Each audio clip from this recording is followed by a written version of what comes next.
오늘 우리에게 주시는 하나님의 말씀은 마가복음 5장 25절에서 34절까지의 말씀입니다. 제가 가진 성경으로 신약 성경 60면에 있습니다.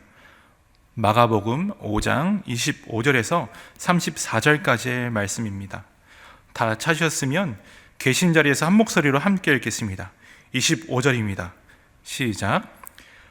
12해를 혈루증으로 앓아온 한 여자가 있어 많은 의사에게 많은 괴로움을 받았고 가진 것도 다 허비하였으되 아무 효험이 없고 도리어 더 중하여졌던 차에 예수의 소문을 듣고 무리 가운데 끼어 뒤로 와서 그의 옷에 손을 대니 이는 내가 그의 옷에만 손을 대어도 구원을 받으리라 생각함일러라. 이에 그의 혈루 근원이 곧 마름에 병이 나은 줄을 몸에 깨달으니라.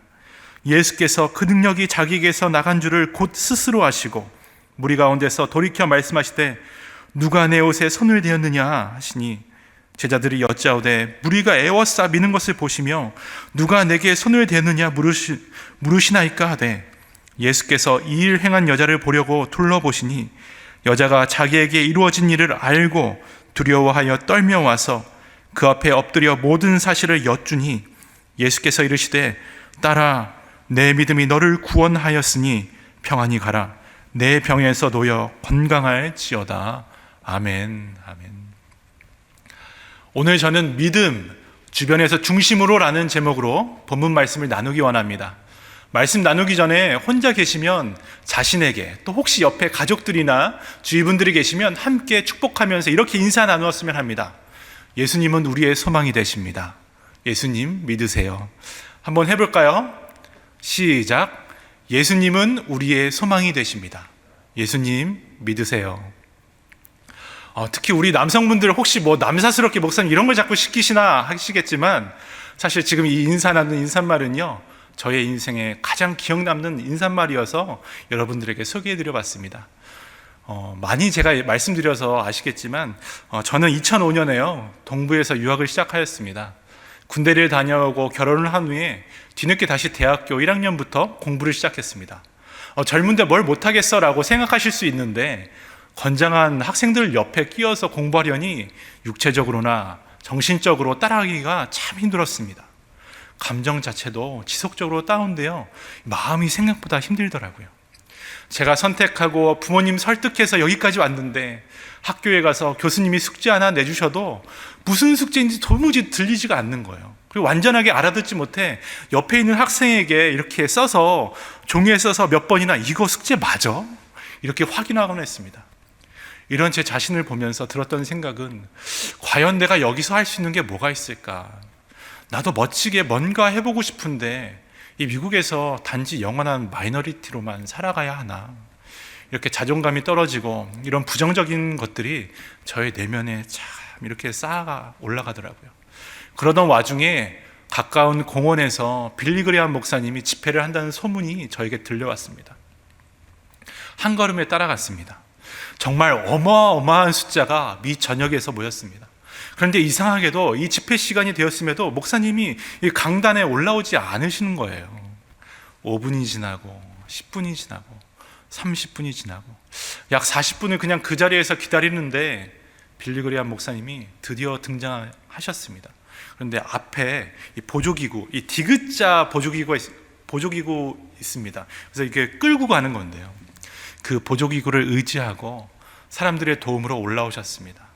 이미 연세가 많으셔서 건강이 그리 좋지 않으셨던 것입니다. 그래도 저 몸을 이끌고 이 많은 사람들 앞에 어떤 말씀을 하실까 이런 내심 엄청 기대를 가졌습니다. 목사님이 입을 벌리셔서 이렇게 말씀을 전하셨습니다. 오늘 이 자리에 나온 여러분, 예수님을 믿으십니까? 하나님은 살아계십니다. 하나님은 오늘도 여러분을 사랑하십니다. 하나님은 구원자이시기에 예수님을 믿으면 우리는 구원받습니다. 이 소망이 여러분들에게 전해지면 좋겠습니다. 예수님 믿으세요. 제가 여러분을 위해 기도해 드리겠습니다. 그곳에 모인 수많은 인파들, 전국에서 목사님의 설교를 듣기 위해 온 사람들에게 이 짧은 몇 줄의 말씀이 그날 목사님을 통해 들은 전부였습니다. 그러나 너무 당연한 이야기, 이 단순한 메시지 몇 줄이 저에게 오늘 이 자리까지 서 있는 삶의 여정에 큰 힘이 되었고 지금도 명확한 복음으로 제 가슴에 새겨져 있습니다. 저는 오늘 이 인사가 여러분들의 삶 속에도 동일하게 울림이 있었으면 좋겠습니다. 여러분들 예수님 믿으십니까? 예수님이 나의 모든 문제를 해결해 주실 구원자 되심을 인정하고 소망하고 기대하며 살아가십니까? 그렇습니다. 사랑하는 성도 여러분, 우리가 믿는 예수 그리스도는 하나님의 아들이요 유일한 구원자가 되십니다. 저와 여러분이 예수님 앞으로 우리의 문제들을 믿음으로 가지고 나아갈 때 눈으로만 읽었던 이 말씀이 소망이 되고 하늘의 능력과 평안이 우리의 삶의 실제적인 약속으로 임하게 될 줄 믿습니다. 사람마다 다르겠지만 대부분의 사람들은 자기가 하는 일에 주역이 되고 싶고 주역이 아니더라도 관심받는 자리에 있기를 원합니다. 영화에도 주연이 있고 조연이 있습니다. 그러나 대우는 천차만별이죠. 어떤 사건이 일어나더라도 중심에 있는 사람이 있고 이 외곽에 주변에 있는 사람들이 있습니다. 그러나 나쁜 일만 아니라면 가능한 중심에 있는 사람이 되고 싶어 합니다. 학교에서 배우는 역사 또한 시대를 정복했던 강한 사람들이 스포트라이트를 받고 그들 중심으로 구성되고 전해지지 않습니까? 그런데 성경에서 말하는 하나님의 나라는 조금 달라 보입니다. 성경에는 수많은 이야기가 담겨져 있고 위대한 이름도 분명히 있지만 오늘 본문의 여인처럼 이름이 없는 자들, 고아와 과부들의 이야기, 해결할 수 없는 문제들에 처한 자들, 중심이 아닌 주변에 이렇게 머무는 자들에게 찾아가시는 예수님의 이야기가 주를 이루고 있기 때문입니다. 오늘 말씀을 함께 나누면서 우리를 찾아오시는 예수님을 만나고 우리의 믿음을 드리며 주님 안에 귀한 존재로 회복됨을 바라보기 원합니다.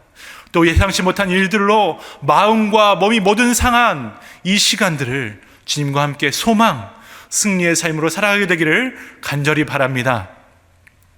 오늘 말씀에는 몸도 아프고 마음도 아픈 한 여인이 등장합니다. 이름조차 기록되어 있지 않은 이 여인은 이스라엘의 가부장 사회에서 가장 멸시받던 부류의 사람이자 주변 끝자락에 서 있던 사람이었습니다. 이 이야기는요, 처음부터 세상의 관심 밖에 있던 이야기였습니다. 전후 문맥을 따져서 성경을 읽어보아도 이 본문은 예수님께서 회당장 야이로의 딸을 고치러 가시는 중간에 끼어든 이야기, 수많은 군중이 예수님을 애워싸있을 때 그 무리들 가운데 끼지 못하고 그저 주변을 서성거려 했던 한 여자의 이야기입니다. 어찌 보면 그냥 지나칠 수 있었지만 주님은 이 짧은 사건을 통해 우리의 믿음이 어떠해야 하는지, 또 이 믿음이 우리의 일상에 어떻게 역사하게 되는지 말씀하고 계십니다. 이 여인은 병을 앓고 있었습니다. 25절 함께 읽어볼까요? 그런데 12해 동안 혈루증을 앓아온 여자가 있었다. 네, 혈루증이라는 병입니다.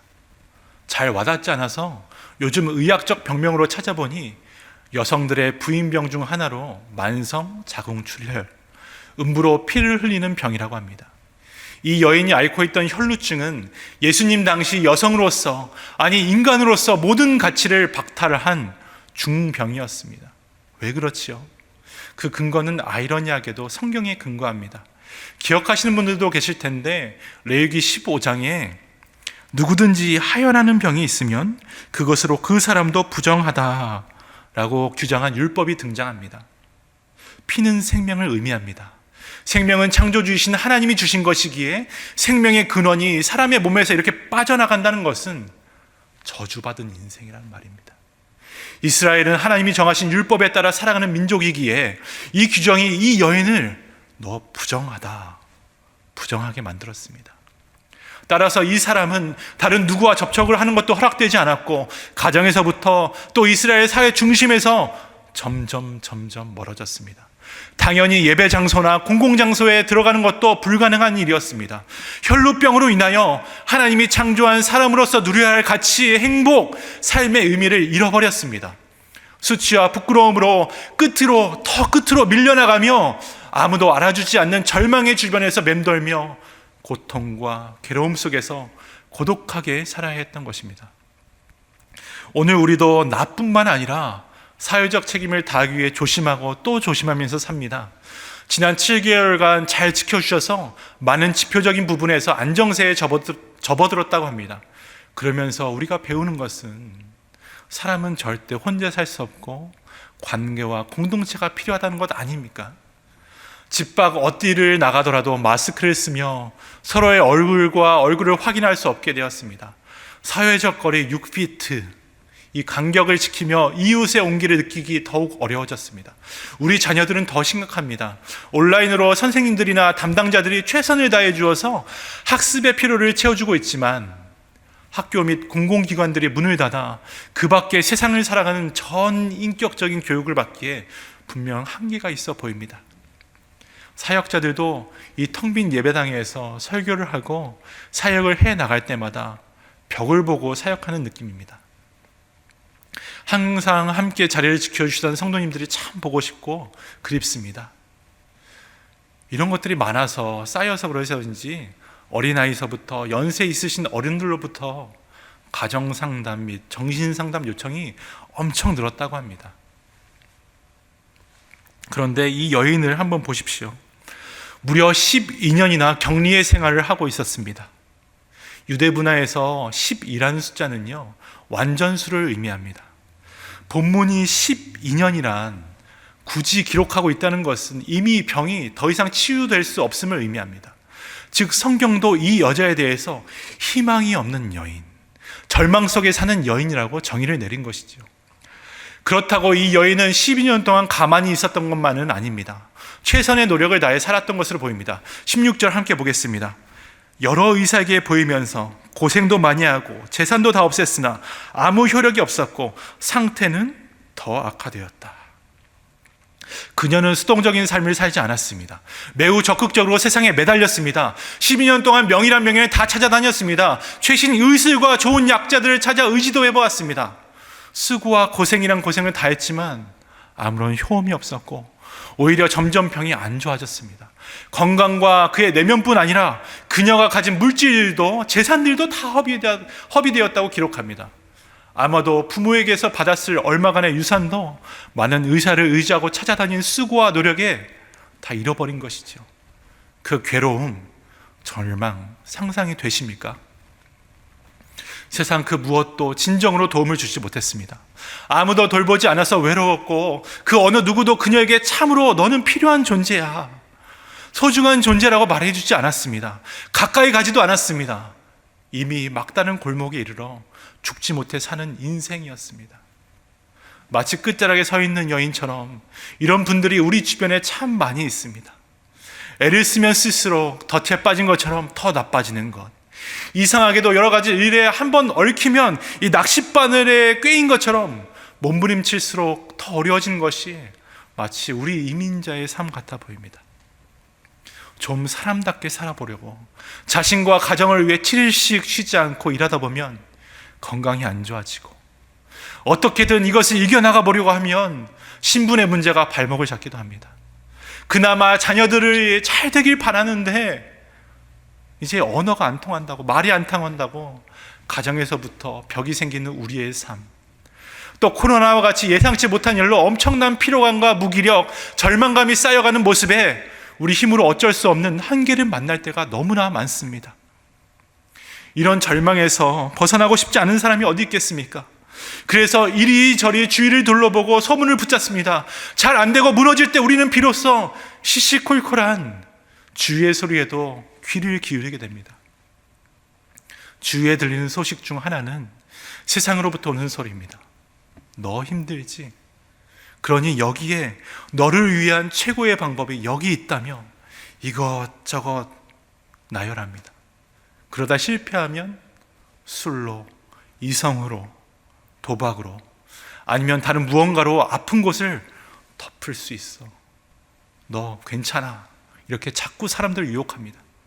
세상의 방법으로는 잠시는 성공할 수 있고 실패의 절망을 잊을 수는 있겠지만 이런 달콤함에서 깨어나면 여전히 깨어진 세상의 힘든 반복 속에 처해 있는 우리 자신의 모습을 재발견합니다. 그렇다면 다른 하나는 무엇일까요? 바로 복음의 소리입니다. 비록 힘들지만 하나님은 생명의 주인이시다. 예수님을 믿는 믿음으로 거듭나 하나님의 자녀로 주님과 함께 완전한 회복, 온전한 새로운 삶을 살 수 있다는 소망의 기쁜 소식인 것입니다. 수천 년 동안 변치 않고 지금도 온 인류에 동일하게 역사하기에 우리는 이것을 진리라고 믿습니다. 그러므로 우리에게 먼저 복음의 소식으로 가득해야 하고 저와 여러분을 통해 세상의 복음이 전해져야 합니다. 이것이 깨어진 세상을 메꾸는 우리의 사명입니다. 지난 12년 동안 사회에서 어쩌면 교회에서조차 격리되어 있을까요? 이 여인은 안타깝게 세상의 소리에 익숙하고 가득했습니다. 그러다 반복적인 절망 속에서 인생의 마지막 기회인지 모르는 소문이 들려왔습니다. 이 여자가 예수의 소문을 듣고서 뒤에서 무리 가운데로 끼어들어와서는 예수의 옷에 손을 대었다. 지금껏 세상의 수많은 소문들을 따라서 실패를 했지만 마지막 소문, 예수님에 대한 이야기가 드디어 전해진 것입니다. 여러 지방을 다니시며 병든 자를 고치시고 소경된 자를 보게 하시며 안진뱅이를 일으키신 예수님께서 자기가 사는 지역을 지나가신다는 소문을 듣자 여인의 귀가 번쩍 뜨였습니다. 나도 예수님께로 나가기만 하면 혈루증이 나을 것 같다. 이 기대가 내면에서 이렇게 싹트기 시작했습니다. 또 실패를 당하면 어떻게 할까? 또 창피를 당하면 어떻게 할까? 몸이 여전히 병마를 이기지 못하면 어떻게 될까? 이미 완전히 무너져서 더는 회복할 수 없을 것이라고 여겼던 이 여인에게 이 안에서부터 기대가 생기기 시작했습니다. 이제 예수님이 배를 타고 건너 이 동네로 오시는 중이라고 구체적인 소식이 들려왔습니다. 이 여인의 기대는 정말 마지막 시도를 해보려는 용기를 만들어냈습니다. 바로 소문으로만 들었던 예수님을 직접 찾아가는 일이었습니다. 27절 함께 읽겠습니다. 시작. 이 여자가 예수의 소문을 듣고서 뒤에서 무리 가운데로 끼어 들어와서는 예수의 옷에 손을 대었다. 배에서 내린 예수님은 예정대로 야이로의 집을 향하여 발길을 옮기셨습니다. 그러나 예수님 곁에는 이미 많은 사람들이 여인과 같은 소문을 듣고 몰려 있었습니다. 이 여인은 사실 무리들 사이에 끼어 있을 수 없는 몸이었습니다. 장기간 투병으로 예수님을 둘러싼 무리를 이렇게 해치고 나갈 수 있는 형편도 아니었습니다. 그렇지만 있는 힘을 다해서 밀리고 밀치는 군중들 속에 자기의 발을 가까스로 이렇게 들여놓았습니다. 사람들을 해치면서 한 발씩 한 발씩 예수님께 나아갔습니다. 예수님 가까이 한 걸음 한 걸음 가면 갈수록 내면에 조그매했던 기대가 점점 뜨거운 희망과 확신으로 소망과 믿음으로 변화되어 갔습니다. 이제 드디어 예수님이 눈앞에 왔습니다. 당시 사회 통념으로 여자는 랍비, 선생의 얼굴을 보지도 못했기에 감히 예수님의 얼굴을 볼 자신이 없었습니다. 그래서 예수님 뒤쪽으로 와서 예수님 모르게, 사람들 모르게 조용히 손을 내밀어 아무도 모르게 예수님의 옷자락을 딱 만졌습니다. 그것은 우연히 복잡한 거리에서 지나가는 사람의 옷깃을 이렇게 스치듯이 슬쩍 만진 것이 아니었습니다. 삶의 모든 것이 무너지는 좌절감, 절망, 그리고 부끄러움의 끝자락을 뛰어넘고 그 앞에 수없이 놓여있던 그 벽을 허물고 예수님 앞으로 나아간 것이었습니다. 사랑하는 성도 여러분, 내가 그의 옷에 손을 대기만 하여도 나을 터인데 하고 마음으로 생각하고 있었던 것이 바로 이것이 믿음입니다. 예수님을 찾는 것, 예수님을 생각하는 것이 믿음의 시작인 것입니다. 예수님의 옷자락이라도 만져야 내 문제가 해결될 것이다. 지금 우리에게 필요한 믿음 아닐까요? 많은 분들이 지성적인 논리로 과학적으로 사실관계를 가지고 성경을 읽고 하나님을 찾기 원합니다. 맞습니다. 그렇게 해야 좌우로 치우치지 않습니다.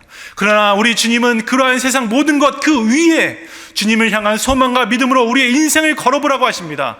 예수님의 능력 앞에는 모든 것이 낫는다, 불가능이 존재하지 않는다, 이 단순한 믿음이 필요하고 하나님이 도와주시지 않으면 나의 인생은 끝이라는 간절함이 바로 저와 여러분에게 있어야 합니다. 예수님의 놀라운 권능이 옷자락을 붙든 손을 통해 그 여인의 몸에 전달되었습니다. 12년간 흐르던 피가 즉각적으로 멈추어졌고 깨끗하게 고침을 받았다는 것을 그녀는 직감적으로 깨달았다고 했습니다. 여기까지도 놀랄 뿐인데 우리 주님은 주위를 이렇게 돌아보시면서 그곳의 모든 사람들에게 이렇게 물어보십니다. 30절입니다. 누가 내 옷에 손을 대었느냐? 누가 내 옷에 손을 대었느냐? 예수님이 그 여인을 모르셔서 이 질문을 하셨을까요? 하나님의 능력, 나를 통해서 한 여자에게 흘러갔다. 어서 너희들 찾아보아라. 이렇게 권위로 말씀하셔도 되셨지만 그러시지도 않았습니다. 오직 그 순간 여인에게 온 마음을 쏟고 계셨습니다. 여인의 믿음을 세상에 확인시키시며 질병에서만 회복되는 것이 아니라 관계에서 멀어지고 공동체에서 격리되어 늘 주위를 서성거리던 여인, 하나님과 멀어져 절망과 죽음의 주변에 있던 여인을 세상의 중심으로, 공동체의 중심으로 스스로 걸어 나오게 하셨습니다. 인격적인 주님의 부르심이었습니다.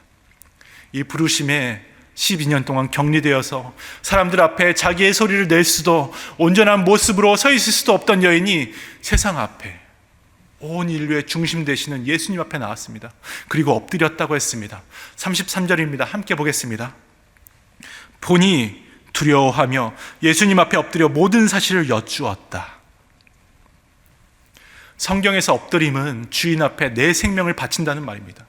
평생 짊어지고 가야 했던 고통, 눈물, 한숨, 주님 앞으로 나가오기까지 고민과 망설임, 눈을 이렇게 질끈 감고 도두어내야 했던 용기, 주님을 만나기까지 인생에 대한 회개와 고백, 삶의 온전한 드림이었습니다. 이것이 하나님이 원하시는 믿음이자 믿음으로 새로운 인생으로 이끄시는 하나님의 능력인 것입니다. 살아계신 하나님의 부르심의 인격적인 만남이 이루어진 장소와 시간에는 이처럼 가슴 벅찬 떨림과 감동, 회복과 감사의 눈물이 있습니다. 바라기는 각자가 서 계신 예배의 장소 가운데 이 여인의 간절한 믿음이 저와 여러분들에게 이어지길 소원합니다. 그리하여 2000년 전 한 여인이 인격의 주님을 만난 역사가 동일하게 오늘 우리에게 있기를 주님의 이름으로 간절히 기도합니다. 예수님은 엎드려 고백하고 있는 여인에게 이렇게 말씀하십니다. 34절 찾으셔서 한번 같이 읽었으면 좋겠습니다. 시작. 예수께서 이르시되 딸아, 내 믿음이 너를 구원하였으니 평안히 가라. 내 병에서 놓여 건강할지어다. 아멘. 예수님께서 이제 이 여인을요 음성으로 부르십니다. 딸아, 딸아, 내 믿음이 너를 구원했다. 이렇게 말씀하시며 주님은 하늘나라의 정체성으로 완전한 회복을 허락하셨습니다. 너의 믿음으로 하나님의 딸이요 하나님의 자녀가 되었다라고 말입니다. 처음 그저 병고침이라는 기대뿐이었는데 예수님은 모든 얽매임으로부터 자유할 수 있는 진정한 구원을 주셨습니다. 단지 이렇게 옷자락을 만지기만을 원했을 뿐인데 예수님은 얼굴과 얼굴을 대하며 인격적으로 만나주셨습니다.